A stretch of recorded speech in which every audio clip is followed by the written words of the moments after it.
नमस्कार, आप देख रहे हैं युवा तक भारत समाचार। मैं हूं आपके साथ अक्षिता मौर्य। आइए रुक करते हैं फटाफट खबरों की ओर। इस लोहिया पार्क में हम लोग डॉक्टर राम मनोहर लोहिया जी को याद करते हैं और आज के दिन हम सभी समाजवादी लोग इकट्ठे होते हैं यहाँ पर आकर के और माल्यार्पण के बाद उनसे प्रेरणा लेते हुए ये संकल्प लेकर के जाते हैं कि डॉक्टर राम मनोहर लोहिया,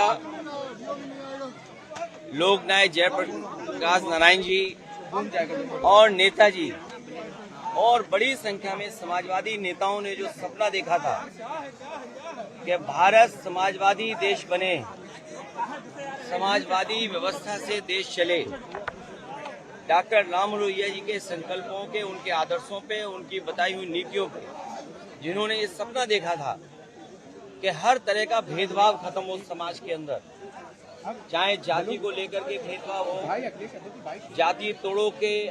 जाति तोड़ों का आह्वान किया हो या रीजनल स्तर पे जो भेदभाव होता है उसको लेकर के भी डॉक्टर राम मनोहर लोहिया ने कहा कि इस तरह का कोई भेदभाव नहीं होना चाहिए। सत्य क्रांति का जो आह्वान किया था वो सही मायने में समाज को दिशा देता है। डॉक्टर राम मनोहर लोहिया को आज याद करते हुए हम संकल्प लेते हैं कि जो समाजवादी भारत का उन्होंने सपना देखा तो उस सपने को पूरा करेंगे। ये पार्क नेताजी ने बनवाया था और आज भी लखनऊ में लोगों के लिए या समाजवादी चिंतक विचारकों के लिए ये बहुत महत्वपूर्ण स्थान बन के उभरा है। इस स्थान पर सुबह से लेकर के शाम तक इस पार्क में लोग आते हैं और जब डॉक्टर राम मनोहर लोहिया के प्रतिमा के पास आते होंगे जरूर उनसे प्रेरणा लेकर के जाते होंगे। और आज देश में सच्चाई यही है कि समाजवादी व्यवस्था से ही गरीबी दूर हो सकती है, समाजवादी व्यवस्था से ही पढ़ाई का जो भेदभाव है वो खत्म हो सकता है, समाजवादी व्यवस्था से ही जो डॉक्टर राम मनोहर लोहिया ने कभी कहा था कि दाम बांधो की नीति लागू हो, तो जिस तरह से महंगाई है, बेरोजगारी है, उसको अगर कोई खत्म कर सकता है तो समाजवादी नीतियां। हालांकि जयप्रकाश जी ने संपूर्ण क्रांति का आह्वान किया था, महंगाई या भ्रष्टाचार उस समय की राजनीतिक परिस्थितियों को लेकर के सरकार को इस तरह का व्यवहार नहीं करना चाहिए था जिस तरह का सरकार ने व्यवहार किया था। और ये बात कहना कि जीव जंतु हैं इसलिए आप नहीं जा सकते हो, तो जीव जंतु तो सड़कों पर भी हैं, हर जगह हैं, तो क्या हर जगह आना जाना आप रोक देंगे? क्या जीव जंतु से आप पूरा यातायात रोक दोगे? सड़कों पे चलने को रोक दोगे क्या आप? इसी बहाने को लेकर के जीव जंतु हैं। ये केवल समाजवादियों का जो काम था, समाजवादियों का आज भी काम दिखाई दे रहा है। जयप्रकाश नारायण इंटरनेशनल सेंटर के सामने आज भी बीजेपी का विकास फीका है और उस ऊंचाई से देखो आप तो आप खुद महसूस करेंगे और उस बिल्डिंग को देखें कि आज के समय में भी वो सबसे मॉडर्न इंफ्रास्ट्रक्चर दिखाई देता है जो पब्लिक यूज के लिए थी। ये जो ओपन स्पेस आपको दिखाई दे रहा है, ये पार्क, ये समाजवादियों की देन है। चाहे आपका लोहिया पार्क हो, चाहे छोटे लोहिया जनरेशन पार्क हो।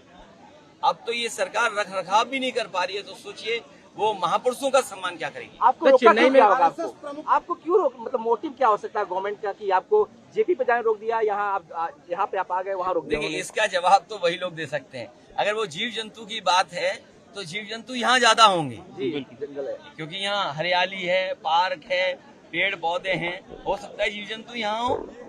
ये केवल बहाना था अपनी नाकामी छिपाने के लिए, क्योंकि आज भी जेपीएनआईसी जो बिल्डिंग, जो स्मारक दिखाई देता है वो भारतीय जनता पार्टी के हर विकास को फीका कर रहा है।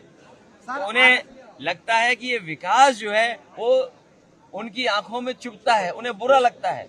इसीलिए मैंने कहा ये विनाशकारी लोग हैं, इनके भाव देखो विनाशकारी हैं, इनके काम करने के तरीके विनाशकारी हैं। आप सोचिए, जब आरोप लगा और प्रश्न लगा कि आपने एक की हत्या की है एनकाउंटर में, तो आप सोचिए हत्या को बैलेंस करने के लिए हत्या, इनसे बड़ा जातिवादी कौन हो सकता है? मैं नहीं था उस समय, लेकिन उसके पिताजी से क्या क्या कहलवाया गया, उसके परिवार से क्या क्या कहलवाया गया। मुझे ठंडक नहीं मिली है, ठंडक मिली होगी तो इस प्रदेश के मुख्यमंत्री जी को ठंडक मिली होगी कि एक को मार करके दूसरे को मार करके बैलेंस करने की जो उन्होंने रणनीति अपनाई थी। ये तमाम वो चीजें हैं जो समाजवादी लोग कभी सोच भी नहीं सकते। किसी के साथ व्यवहार ऐसा समाजवादी लोग नहीं कर सकते। सर एनसीपीसीआर ने एक रिपोर्ट का हवाला दिया है और उस रिपोर्ट के हवाले से कहा है कि सभी स्टेट, सभी यूनियन टेरिटरीज में मदरसा बोर्ड बंद करना चाहिए और मदरसों की स्टेट फंडिंग रोक देनी चाहिए। देखिए, ये भेदभाव का देश सबका है, सबका देश है। संविधान, लोकतंत्र और खास संविधान हमें अधिकार देता है। तो संविधान से जो चीजें व्यवस्थाएं बनी हैं, हर संविधान से बनी हुई चीज को ये उलटना चाहते हैं। ये वो लोग हैं जो नफरत पे राजनीति करना चाहते हैं। ये वो लोग हैं जो भेदभाव पे राजनीति करना चाहते हैं। ये वो लोग हैं धर्म को, जातियों को लड़ा करके राजनीति करना चाहते हैं। लेकिन ये अपने कामयाब नहीं होंगे। इस देश की जनता, समाज में बैठे हुए बुद्धिजीवी लोग, पढ़े लिखे लोग, वो सब महसूस कर रहे हैं कि भारतीय जनता पार्टी की जो भेदभाव की राजनीति है वो चलने वाली नहीं। सर आपने मोहन भागवत कह रहे हैं कि हिंदुस्तान का हाल भी बांग्लादेश की तरह हो जाएगा, हमें एकजुट होने की जरूरत है हिंदुओं को। देखिए, कौन क्या कह रहा है अंतर्राष्ट्रीय स्तर पर, और जिस समय भारत को अपनी फॉरेन पॉलिसी के तहत बांग्लादेश को बचाना चाहिए था, तब भारत के लोग कहाँ थे, या यही लोग जो विचार दे रहे हैं वो कहाँ थे लोग। हमें उस पर कुछ नहीं कहना है। ये देश सबका है। और आजादी के बाद देश जो बना, आजादी दिलाने में सबका साथ था। कोई ये कह सकता है कि आजादी दिलाने में किसका साथ नहीं था? हिंदू मुसलमान मिलकर के, सिख भाई मिलकर के लड़े हैं और तब देश आजाद हुआ। क्या देश की आजादी में मुस्लिम लोगों की जानें नहीं गई? उनके लोग क्रांतिकारी नहीं थे? जो हमें संविधान कहता है, वी द पीपल, हमें सब लोगों को बराबर समझना पड़ेगा, चाहे कोई विचारधारा हो। उनका कहना है कि सर उत्पाद अंतर्राष्ट्रीय स्तर से भी मचाया जा अरे रहा है। अब बताओ, उत्तर प्रदेश में बीजेपी के मुख्यमंत्री से ज्यादा उत्पाद कौन मचा रहा है? सर क्या आपने उनकी भाषा सुनी है? और अगर कभी भाषा न सुनी हो, आर्काइव में जाके ANI पे भाषा सुन लेना उनकी। सर चेन्नई में फिर और अगर वो भी न सुनी हो, तो किसी अधिकारी से अगर आपके संबंध अच्छे हों, जो अधिकारी आपसे बहुत अच्छी बात करता हो, जो सच बोल सके, आप उससे थोड़ा समय गुजारें, उनसे जानिए कि उत्पाद वाली भाषा किसकी है, सरकार की है कि नहीं है। सर हरियाणा, सर रेल टकराव हो तो हमें निर्बलों के साथ खड़ा होना चाहिए जब तक प्रशासन ना आ जाए। ये तो सच्चाई है। जो कमजोर है उनके साथ हमेशा खड़ा होना चाहिए। सर चेन्नई में फिर से एक बड़ा रेल हादसा हुआ है। राहुल गांधी और तमाम लोगों ने सरकार और रेल मंत्रालय पर सवाल खड़े किए हैं कि लगातार इस तरह की घटनाएं होती जा रही हैं। देखिए, रेल मंत्रालय पे पहले भी बहुत उंगलियां उठी हैं। एंटी कोलिजन से लेकर के जो टेक्निकल और साइंटिफिक चीजें बताते थे कि इससे हम न केवल रेल में सुधार लाएंगे बल्कि एक्सीडेंट भी कम होंगे, और बहुत सारी चीजें उन्होंने की और लेकर के आए। लेकिन परिणाम क्या दिखाई दे रहा है? अगर कोई रिकॉर्ड तोड़ रहा है पेपर लीक का, तो वो train accident. Sir Asaduddin Owaisi ने हरियाणा चुनाव पे बयान दिया, कहने लगे कि हम वहां साथ नहीं थे तब भी हार गए। कांग्रेस से कहा है कि सबको साथ लेकर चलोगे तभी मोदी को हरा पाओगे। तो क्या असदुद्दीन ओवैसी को साथ में इंडिया ब्लॉक में जगह मिलेगी, जो जिस तरह का उन्होंने इशारे किए हैं? जो इंडिया ब्लॉक पहले बना था, ये बातें पहले भी आई थी। इंडिया गठबंधन, इंडिया ब्लॉक वैसा ही है जैसे पहले था। सर आपने ट्विटर पे पोस्ट किया था कल भी और आज भी, आज आपने डॉलर को लेके और कल वर्ल्ड हंगर इंडेक्स को लेके किया था।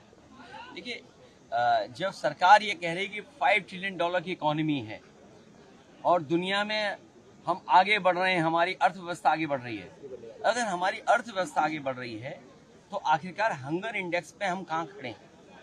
105वां स्थान, मतलब सबसे बुरा अगर स्थान किसी का तो भारत का है। और वहीं दूसरी तरफ अगर अर्थव्यवस्था बेहतर है तो आखिरकार आपका रुपया डॉलर के मुकाबले क्यों नीचे जा रहा है? तो ये तो तमाम वो सवाल हैं जो सरकार को जवाब देना चाहिए। इनका भ्रष्टाचार, इनके महंगाई न रोकने की, और जो इन्वेस्टमेंट में जो सपने दिखाते हैं कि इन्वेस्टमेंट आएगा, ये तमाम वो नाकामी है जिसकी वजह से हंगर इंडेक्स में हम यहाँ पहुँच रहे हैं और हमारा रुपया भी लगातार नीचे जाता रहा।